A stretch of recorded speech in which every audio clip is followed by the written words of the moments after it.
Art Sport Events présente les rendez-vous du réseau ASE. Une série de webinaires mensuels qui abordent des sujets pointus en lien avec les arts, le sport et le divertissement sur le continent africain. Chaque session réunit des personnalités, des experts, des artistes, des sportifs africains et internationaux de haut niveau pour échanger sur des thématiques liées au développement, à l'économie, au management et au marketing culturel et sportif en Afrique. ASE, de l'expertise événementielle internationale.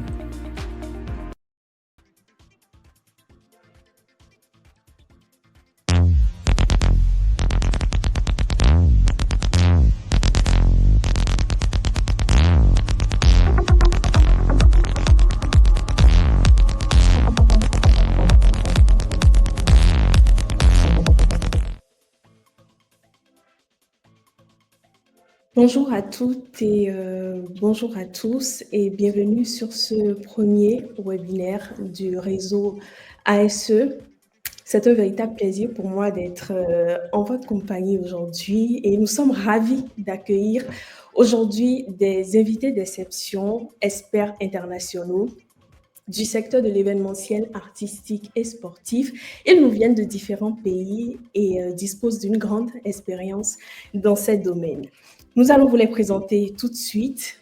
Alors, Thomas Gilles, bonjour. Expert international en grands événements sportifs en Afrique et fondateur de la société AS Sport Event, ASE, de nationalité française. Il possède une grande expérience internationale, notamment sur le continent africain, où il a occupé de hautes fonctions lors d'événements tels que la CAN et de nombreuses éditions des Jeux de la francophonie. Bonjour Thomas. Bonjour Fidèle. Merci d'être avec nous. Notre deuxième invité est Ejaz Okbourali, expert en événementiel et marketing sportif avec une spécialisation en intelligence artificielle. Consultant de nationalité mauricienne, il a une grande expérience internationale, notamment dans la région de l'océan Indien. Alors, il a occupé de hautes fonctions lors de nombreuses éditions des Jeux des îles de l'océan Indien et aujourd'hui, il exerce comme business consultant spécialisé en IA. Bonjour, Ejaz. Bonjour, merci Fidèle. C'est un plaisir. Notre troisième invité est Rémi Sagna, que nous avons déjà eu le plaisir de recevoir. Il est expert international reconnu dans le domaine culturel. Il a exercé de hautes fonctions dans le secteur culturel au Sénégal et à l'Organisation internationale de la francophonie. Et il compte aujourd'hui parmi les experts culturels des Jeux de la francophonie. Bonjour Rémi. Bonjour Fidèle. Et nous avons prévu d'avoir avec nous, il nous rejoindra peut-être plus tard, Céane Garnier, qui est champion du monde de freestyle ball et influenceur suivi par des millions de jeunes. Pour débuter cette émission, intéressons-nous aux grands événements sportifs internationaux en Afrique. Et ma première question s'adresse à vous, Thomas.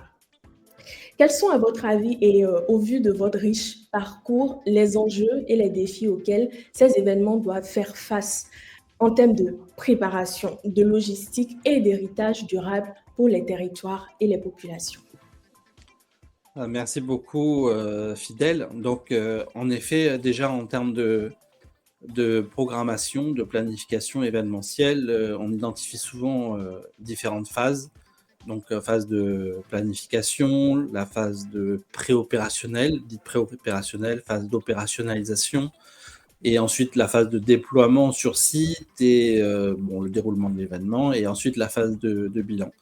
Alors souvent, le risque, c'est de décourter la phase de planification, donc qu'il n'y ait pas beaucoup de délai en fait, et du coup, ça réduit également la phase opérationnelle. Et alors, dans ces cas-là, le risque, c'est un risque, on va dire, de qualitatif, c'est-à-dire que dans tous les cas, l'événement se déroule, ça c'est clair, il se déroule, mais il y a un problème de qualitatif et puis il y a des choses inconvenues. Parce que la phase de planification, en fait, elle permet de définir tout ce qu'il y a à définir dans un événement, d'identifier les risques, de les mitiger, de répartir les tâches Et en fait, sans ça, en fait, on risque, dans tous les cas, c'est livré, mais après, il y a toujours un problème de qualité. Après, il y a autre chose, c'est le fait de prendre en compte l'aspect héritage, qui est souvent peu pris en compte, notamment en Afrique. On le voit, déjà la phase de planification est souvent très écourtée, donc des événements qui mettent 4-5 ans à être préparés sont, sont réduits à pratiquement une année. Après, comme il y a moins de normes en Afrique, en fait, ça va beaucoup plus vite. Donc, il y a des rattrapages qui peuvent être faits. Donc, ça se passe dans tous les cas. Mais par contre, si la phase d'héritage n'est pas prise en compte, le problème, et on le retrouve dans beaucoup d'événements, surtout dans les communications, après, il y a un problème de manque d'exploitation du site, des infrastructures, ou alors un problème de redéploiement d'expertise. Donc, ce qui est important, c'est ça, c'est de prendre en compte cette problématique et ce sujet d'héritage dès le début, dès la phase de planification. Et en fait, on le retrouve aujourd'hui dans les grands événements internationaux, comme par exemple les JOP Paris 2024. Tout de suite, il y a eu une vision à long terme, puisque les événements prochains, déjà la France s'inscrit dans les Jeux Olympiques de 2030. Donc il y a une vision à long terme, mais il y a un redéploiement. On le retrouve également au niveau de la CAN Maroc, par exemple. La CAN Maroc qui va avoir lieu là, prochainement. Et tout de suite après, ils vont rebondir sur la Coupe du Monde 2030. Donc, à chaque fois, ça s'inscrit dans une vision à long terme. Et donc, c'est ça l'héritage, c'est le but. Donc, j'espère que donc, les prochains événements qui vont avoir lieu, que ce soit les JOJ Dakar 2026 qui vont rebondir, la CAN Tanzanie, Ouganda également, qui aura une belle phase de planification et également la prise en compte de l'héritage. Et pareil pour les prochains grands événements comme les Jeux des îles des Comores qui vont avoir lieu en 2027. Donc l'enjeu, c'est ça, c'est une bonne planification et la prise en compte de l'héritage de l'après-événement. Et Edjas, votre avis m'intéresse sur la même question. Quel complément apporteriez-vous aux propos de Thomas, notamment en ce qui concerne les Jeux des îles? Les challenges que nous avons pour les Jeux, c'est que les gouvernements, en général, malgré qu'ils ont 4 ans pour préparer les Jeux, mais ça se passe généralement entre 1 et 2 ans maximum pour trouver le budget, mettre en place des structures. Donc, à ce moment-là, c'est réduit et on doit faire hyper vite. Donc, ça, c'est les challenges que nous avons pour les Jeux et surtout dans les îles comme dans l'océan Indien, ce sont des États insulaires. Donc, la logistique, c'est quelque chose qui doit se préparer en amont. Et là, en ayant 1 an ou 2 ans pour faire préparer la logistique et préparer tout le reste, c'est un gros travail qui doit être abouti. En parlant de préparation d'événements, nous voyons à quel point le monde évolue, à quelle vitesse les choses évoluent aujourd'hui et en quoi est-ce que les innovations technologiques, le digital et même l'intelligence artificielle sont-ils devenus incontournables dans l'organisation de ces événements? Aujourd'hui, on ne peut pas s'en passer du digital, OK? Et depuis les derniers 2 ans, on voit que les robots, le AI, est en train de remplacer les humains dans pas mal de choses. Quand je dis remplacer, ce n'est pas remplacer pour faire tout le travail des humains. Il y a toute la partie émotionnelle que les robots ne peuvent pas aujourd'hui détecter, ne peuvent pas prendre de l'action. Mais en tout ce qui concerne, surtout, nous sommes en train de négocier avec le monde.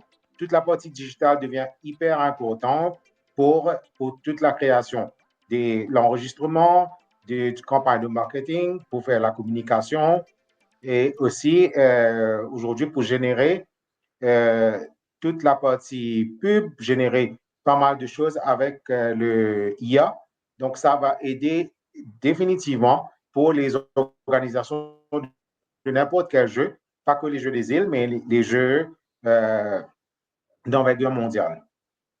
Et nous voyons aujourd'hui que plusieurs outils d'intelligence artificielle sont développés au quotidien. On en a près de 200 qui sont créés par des personnes partout dans le monde pour faciliter justement l'organisation, le travail dans plusieurs domaines. Comment est-ce que ces IA optimisent-elles la planification et la personnalisation des campagnes et pour qu'on voit des retombées quand même remarquables? Merci, Fidèle. Et donc, c'est une question à plusieurs axes de réponse, mais je vais aller droit au but en ce qui concerne le management des projets avec l'IA. Aujourd'hui, l'IA nous permet justement d'optimiser sur tout ce qui est le project management et avoir de l'efficience et de l'optimisation pour tout ce qui est ressources. Donc, déjà, on peut utiliser le IA pour prévoir comment on va pouvoir aborder les trucs qui sont très critiques dans un premier temps et aussi moins critiques dans un deuxième temps. Donc, l'IA, il y a cette partie et aussi la partie des ressources. Je prends l'exemple aujourd'hui, l'IA avec des voice bots qui sont en train d'être créés. Aujourd'hui, quand on fait un événement d'envergure mondiale, on a beaucoup d'appels, il faut beaucoup de ressources humaines pour pouvoir répondre aux appels, pour pouvoir donner des informations aux différentes personnes.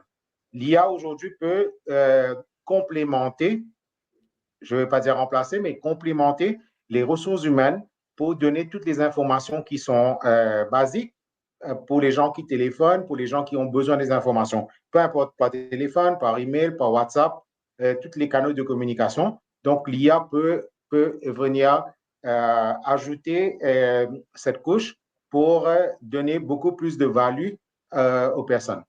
Et notre prochaine question s'adressera à vous, Rémi, en tant qu'expert dans le domaine culturel. Où trouve-t-on la dimension artistique dans les grands événements sportifs, notamment lors des cérémonies et des animations? Oui, merci. Aujourd'hui, quasiment tous les événements sportifs ont une dimension culturelle et artistique, de très haute facture, bien souvent. Avant, pendant et à la clôture de ces événements sportifs. On fait appel bien souvent, toujours d'ailleurs, à de grands metteurs en scène, à de grands spécialistes, des gens reconnus mondialement pour leur expertise dans l'organisation de ces cérémonies en ouverture de ces événements sportifs, mais également pendant avec des spectacles d'animation, d'expérimentation et à la clôture, bien sûr, pour donner une autre dimension que celle de l'ouverture. Et ils font appel à de grands metteurs en scène, de grands artistes aussi, parce que c'est des événements mondiaux qui ont un retentissement tel qu'ils ont besoin d'être, je devrais dire, associés à des figures importantes de la création artistique et culturelle. Et bien sûr, en utilisant des outils de technologie nouvelles, mobiles, digitales, etc. Parce que je pense que c'est une dimension qui apporte une plus-value à l'événement. Et je suis sûr que les organisateurs sont convaincus de cette plus-value. Et c'est la raison pour laquelle ils utilisent cette dimension culturelle pour donner un plus grand éclat à l'événement, pour associer un plus large public, parce que ce n'est pas seulement le public sportif qui vient à ces événements-là, il y a un public qui parfois n'est pas très intéressé par la dimension sportive, mais qui est intéressé par la dimension culturelle et artistique. Et ça donne à l'événement véritablement une ampleur beaucoup plus importante que si c'était simplement commencer par des activités sportives.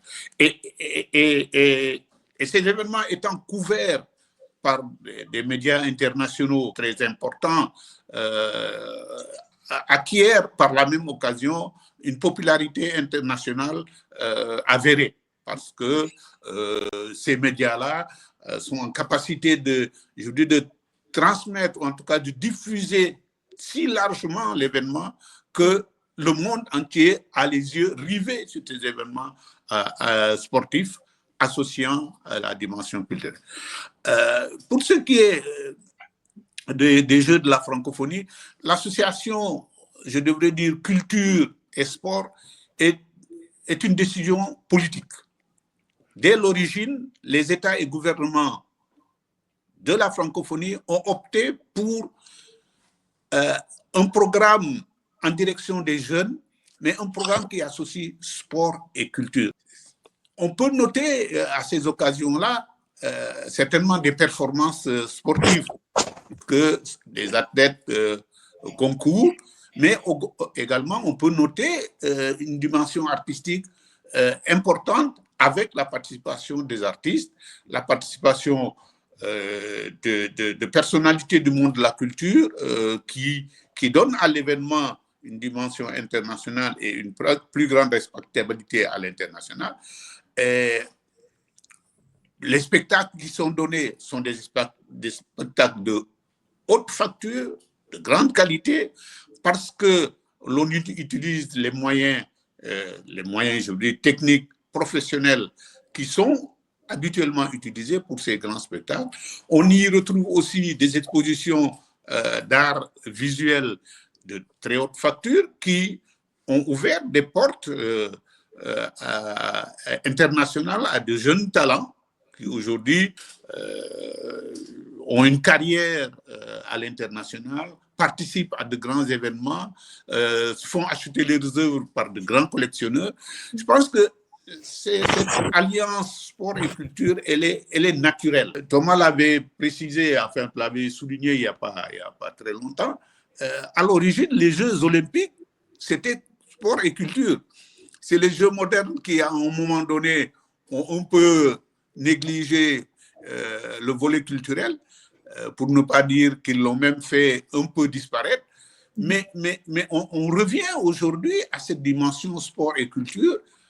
Je prends l'exemple des Jeux Paris 24 qui ont connu un succès éclatant, à la fois du point de vue des performances je veux dire, du sportif, mais également du retentissement des cérémonies d'ouverture, des cérémonies de clôture, des spectacles qui sont organisés à l'occasion de ces Jeux-là, qui ont donné à ces Jeux, au-delà des performances artistiques, une dimension populaire jamais égalée en France. Et je pense même qu'on pense que ces Jeux-là ont connu un succès que, je crois, aucune édition n'a pu mobiliser jusqu'à ce jour. Donc voilà, malgré les controverses inévitables généralement dans ces grands événements, aujourd'hui, les Jeux olympiques Paris 2024 ont bien prouvé que culture et sport peuvent aller ensemble,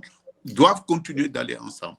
Et d'ailleurs, ils ont intégré un certain nombre de disciplines artistiques à ces Jeux-là pour bien montrer le désir, en tout cas la volonté d'aller de plus en plus vers une bonne association de la culture et du sport. Et tout à fait. Et pour avoir vécu un tout petit peu l'ambiance des JO de Paris 2024, c'est effectivement ce qu'on a remarqué. Il y avait bien entendu des sportifs venus du monde entier, mais également du spectacle, et pas seulement sur place, mais également aux alentours. Donc, on part d'un événement qui est organisé pour créer toute une vie, pour créer toute une économie. Et ma prochaine question s'adresse à vous, Thomas.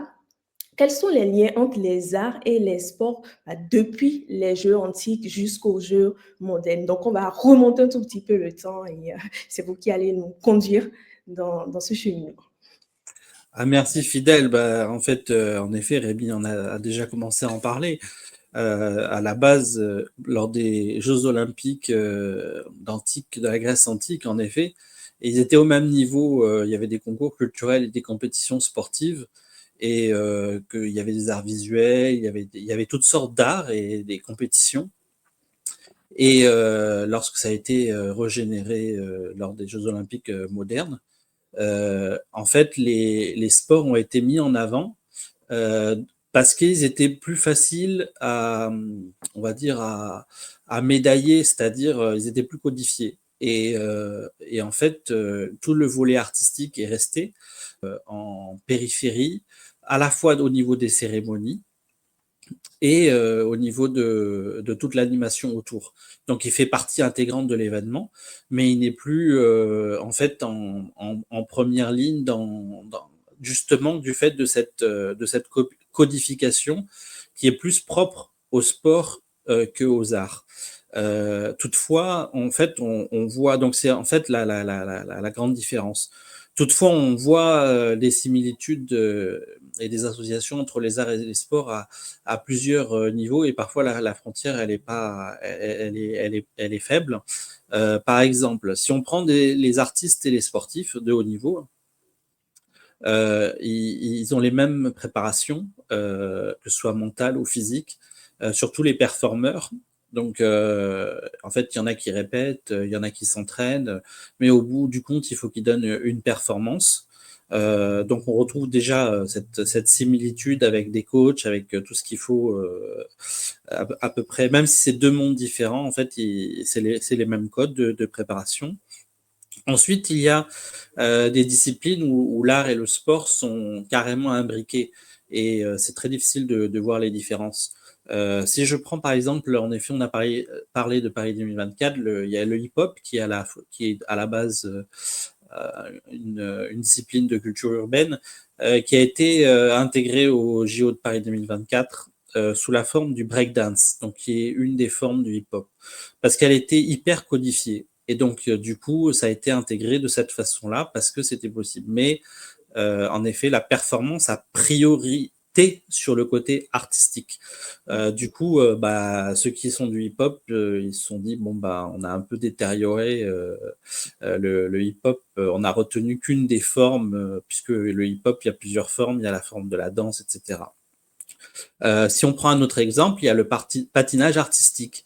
D'ailleurs, c'est l'une des seules disciplines où on voit un jury, et des fois ça prête à trouble, puisque le côté créatif est parfois difficile il y a toujours une part de subjectivité, donc on donne des points, etc. Mais dans le patinage artistique, il y a la performance et il y a le côté artistique. Donc ça fait partie des disciplines, en effet. Voilà, il y a la lutte africaine aussi, qui est sportive et qui est vraiment empreinte de culture, de coutumes, d'us, voilà, où il n'y a pas que le volet sportif, mais il y a le volet vraiment culture et sport. Donc on voit qu'il y a des disciplines, et là il y avait il y avait Céane Garnier là, qui est aussi champion du monde de freestyle ball, qui est une des disciplines qui est à la croisée justement de ces arts et des sports, où la frontière elle est vraiment elle est vraiment pas nette, puisqu'il y a du volet créatif et sportif.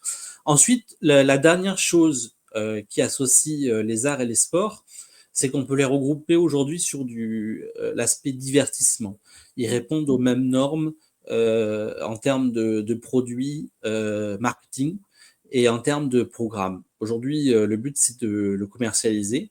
Et, et en fait, il y a des recettes pour que ça fonctionne, qui sont propres aux arts et au sport. Par exemple, aujourd'hui, ce qui marche bien, c'est le football, qui est très, voilà, et qui demande beaucoup de spectacles. Et il y a des événements qui marchent très fort aussi, comme tout ce qui est chanson, danse, qui demandent un fort niveau de réalisation.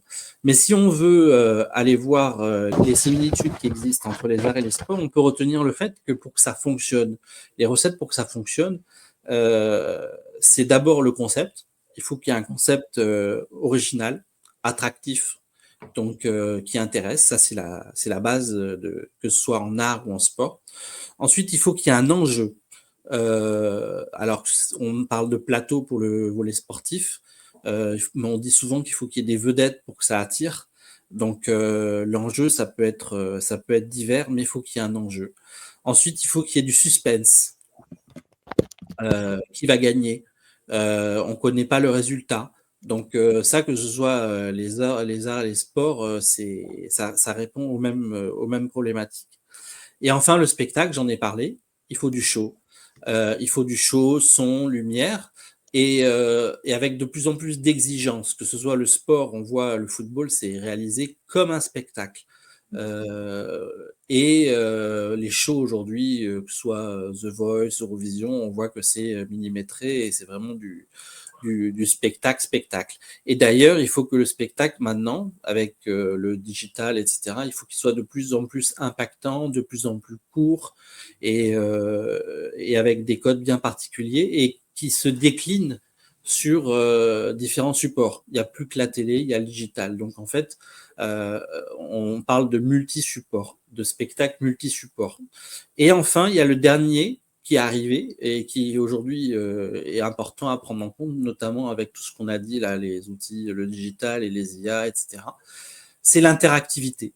Aujourd'hui, les spectateurs, donc ceux qui regardent, ils ont besoin d'être en interaction avec le public, soit en interaction avec le spectacle.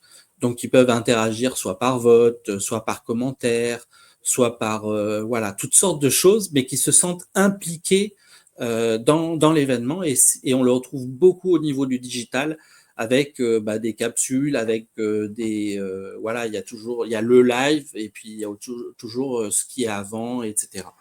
Donc voilà un petit peu ce que je pourrais dire pour l'association des arts et des sports. Et comme disait le Rémi, en fait, ça va de pair et ça va ensemble et c'est une richesse qu'on garde ces deux disciplines et ces deux mondes associés qui sont trop souvent séparés. Et donc le but, c'est ça, c'est d'essayer de les associer pour que ce soit encore plus riche. Voilà. Et justement, parlant d'interactivité, je rappelle que nous sommes suivis sur Facebook et nous remercions d'ailleurs les personnes qui se sont connectées, qui sont en direct et nous saluons également les personnes qui sont présentes ici sur cette plateforme. Nous avons reçu un petit message de Mohamed Karamoko Baldé qui est manager sportif responsable de l'équipementier J-Sport chez Japo Sport Entertainment et nous lui disons merci d'être avec nous. Pour revenir à vos propos, vous avez parlé d'une recette très intéressante, donc le concept, les enjeux, le suspense, le spectacle et l'interactivité. Et Edjaz, confirmez-vous vraiment cette évolution du divertissement qui associe finalement des disciplines et qui associe la nouvelle technologie, qui associe l'intelligence artificielle? Effectivement, si on regarde les derniers 10 ans, qu'est-ce qui se passe avec la génération Z? C'est beaucoup plus numérique. Il n'y a pas d'association avec le sport physique. Ils sont tous sur du digital. Et avec la culture qui se marie avec le sport, on peut ramener ces jeunes, on peut ramener les nouvelles générations et aussi les anciennes vers cette nouvelle ère de développement, sport et art et culture. Donc, c'est très intéressant. Mais l'avantage que le numérique, la transformation digitale peut ramener, c'est de faire cette connexion se passer très, très bien avec les jeunes, que ce soit les jeunes, que ce soit les moins jeunes, et aussi la génération qui est un peu plus vieux. Parce que quand on parle de divertissement, il n'y a pas que les jeunes qui ont besoin de divertissement. Toutes les générations ont besoin de divertissement.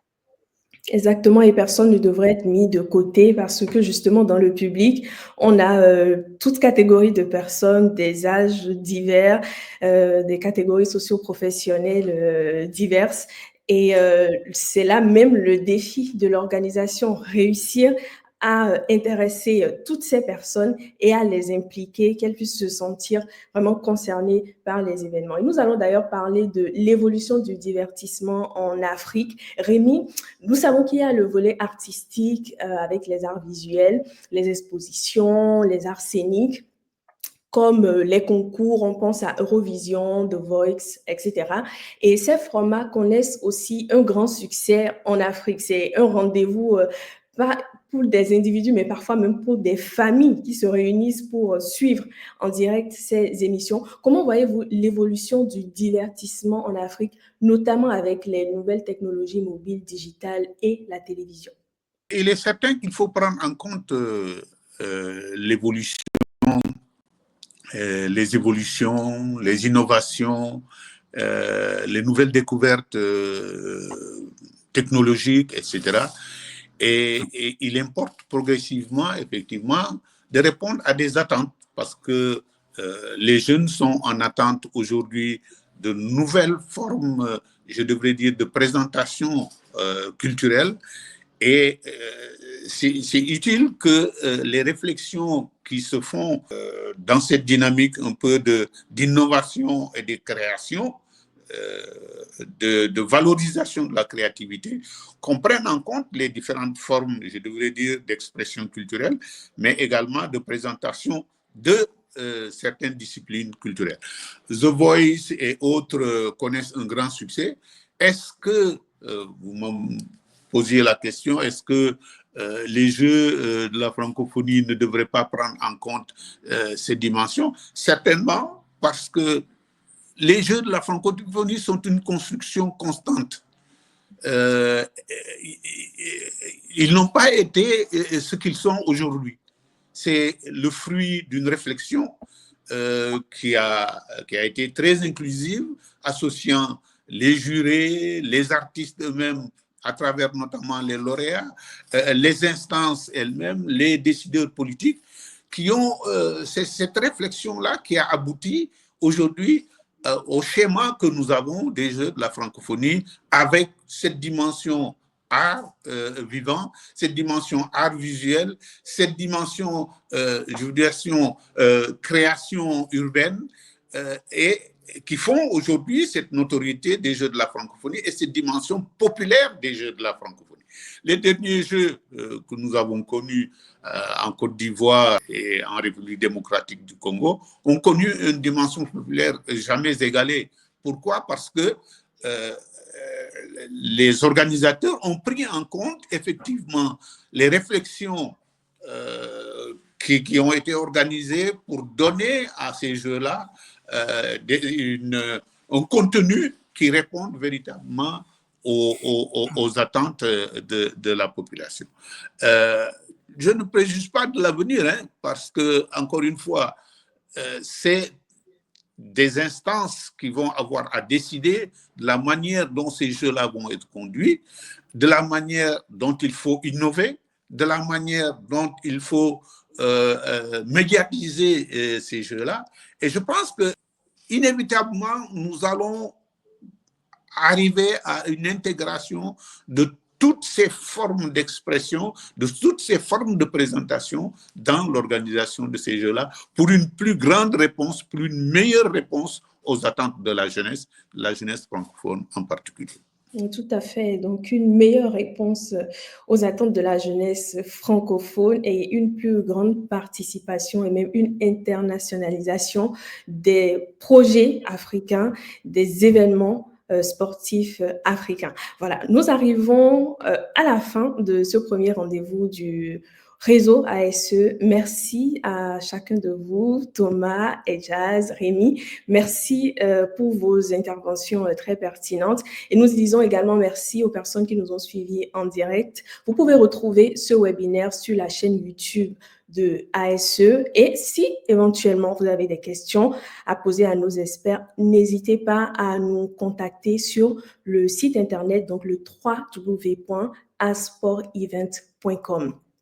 Et bien entendu, pour vous tenir informé de l'actualité sur les arts, le sport et les événements, l'événementiel en général en Afrique, en Europe, et plus largement sur le divertissement en Afrique, inscrivez-vous à la newsletter ASE. Donc, merci d'avoir été là et je vous dis à tous à bientôt pour de nouvelles discussions tout aussi enrichissantes. Au revoir. Merci, Fidèle. Merci. Au revoir. Art Sport Events présente les rendez-vous du réseau ASE. Une série de webinaires mensuels qui abordent des sujets pointus en lien avec les arts, le sport et le divertissement sur le continent africain. Chaque session réunit des personnalités, des experts, des artistes, des sportifs africains et internationaux de haut niveau pour échanger sur des thématiques liées au développement, à l'économie, au management et au marketing culturel et sportif en Afrique. ASE, de l'expertise événementielle internationale.